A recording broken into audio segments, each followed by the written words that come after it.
نەورۆزێکی ڕەنگاڵەیی نەک خۆڵەمێشی.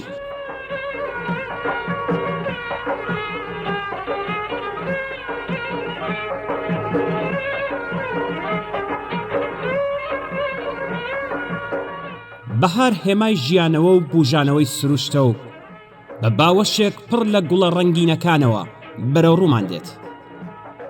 بە هیوای ساڵێکی نوێ و جیاواز بۆستەم لێکراوان بێبەشان و گەلی ئازادی خوازی کوردستان بەو پەڕیشکۆوە پێشوازی لەم دیاردە سروشتیە دەکەین. با نەورۆزێکی شکۆمەند لە سەرانسەری کوردستاندا جەژن بگرین.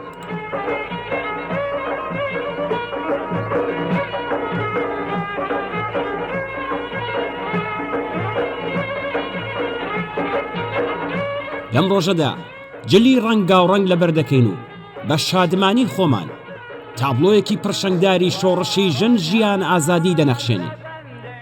نەورۆزێکی ڕەنگاڵە نەک نەورۆزێکی خۆڵەمێشی، نەورۆزێک پڕاوپڕ لە شادی، نەورۆزێک بە ڕەنگینی هێماکانی بە هەڵپەڕکێ و گۆرانی و سرودە دڵڕفێنەکانی بە بەشداری بەرفراوانی جەماوەر دەبێتە مایەی بێزاری و دڕکێک لە چاوی ناحەزانی ئەم گەلە.